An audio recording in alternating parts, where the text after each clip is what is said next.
Hi guys, நம்ம இன்னைக்கு எறா தொக்கு செய்ய போகிறோங்க. எங்கள் சேனலில் பாருங்கள். இன்னைக்கு எறா தொக்கு கிரேவி செய்ய போகிறோம். தேவையான வெங்காயம் 5 வெங்காயம் கட் பண்ணியிருக்கோம், 5 தக்காளி கட் பண்ணியிருக்கோம், தேவையான கருவேப்பிலை, எறா வாங்கியிருக்கோங்க. இன்னைக்கு நம்ம எறா கிரேவி தாங்க செய்ய போகிறோம். அங்கேயே க்ளீன் பண்ணி வாங்கிட்டு வந்துட்டாங்க, அதனால உங்களுக்கு இதாங்க காட்டுறேன். பாருங்கள் ஃப்ரெண்ட்ஸ்,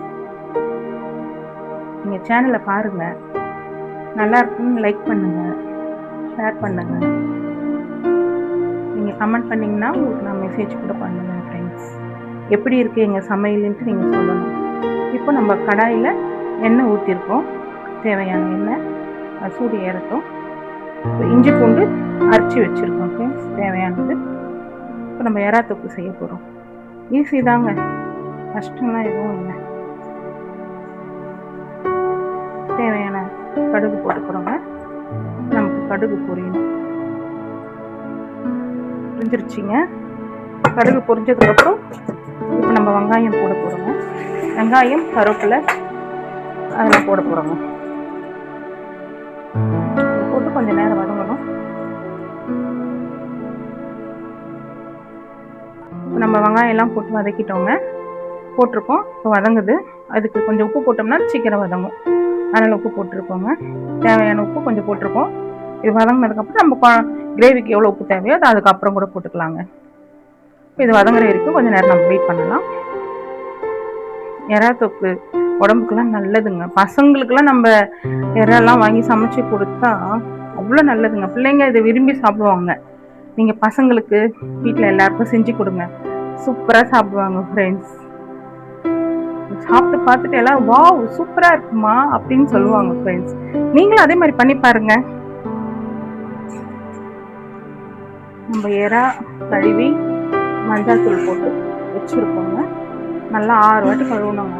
கழுவிட்டு நல்ல தண்ணியில் 2 வாட்டி வாஷ் பண்ணிவிட்டு அதுக்கப்புறம் மஞ்சள் தூள் போட்டு நம்ம இந்த வெங்காயம் வதங்குற வரைக்கும் போடுற வரைக்கும் அது வரைக்கும் இந்த மஞ்சள் தூள் தண்ணியிலே ஊறினா அதில் இருக்கிற அந்த இது குழப்பு தன்மை அதெல்லாம் இன்னும் வந்துடுங்க. நம்ம போகிறப்போ ஒரு வாட்டி கழுவிட்டு போட்டோம்னா நல்லா இருக்குங்க. இதான் இப்போ வதங்கிட்டு இருக்குங்க.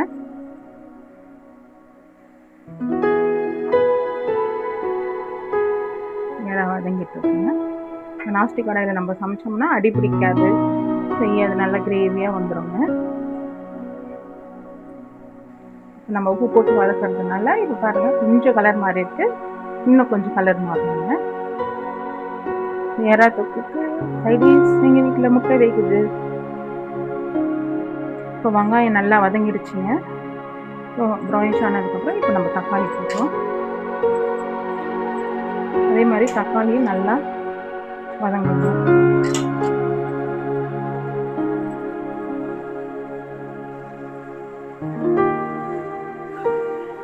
அதே மாதிரி தக்காளி போட்டுட்டு இப்போ எல்லாம் கலரிக்கின்னு நம்ம வதக்கிட்டு இருக்கோங்க. இது கொஞ்சம் நேரம் வதங்கணுங்க. இது வதங்கினதுக்கப்புறம் காட்டுறேங்க. இப்போ தக்காளி வெங்காயம் வதங்கிடுச்சுங்க. இப்போ இஞ்சி பூண்டு போட போகிறோங்க. அது வதக்கிறதுக்கு இஞ்சி பூண்டு வதங்கினதுக்கப்புறம் நம்ம எறா போடணும்.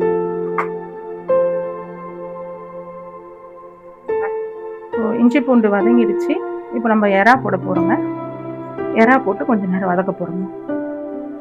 இப்போ எல்லாம் வதங்கிடுச்சிங்க. இப்போ நம்ம மிளகாத்தூள் போட போகிறோம். 4 டீஸ்பூன் போட போகிறோம். அப்புறம் கொஞ்சம் காரமாக நல்லா இருக்குங்க.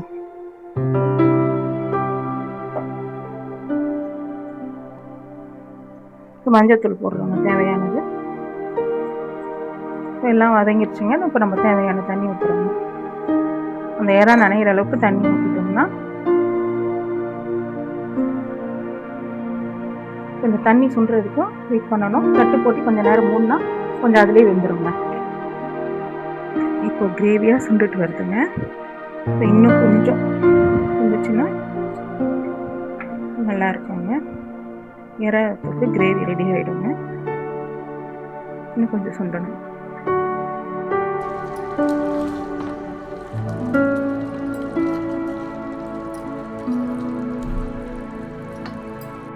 எறா கிரேவி ரெடி ஆயிடுச்சுங்க.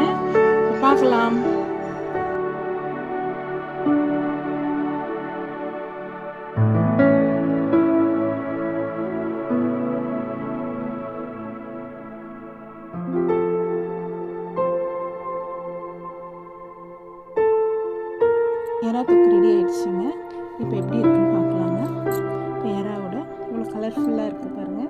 டேஸ்ட்டு பார்க்கலாம். சூப்பராக இருக்குங்க. டேஸ்ட்டு நல்லா இருக்குது, ருசியாக இருக்குது. நீங்களும் இதே மாதிரி சமைச்சு பாருங்கள். பார்த்துட்டு எப்படி இருக்குது சொல்லுங்கள் ஃப்ரெண்ட்ஸ்.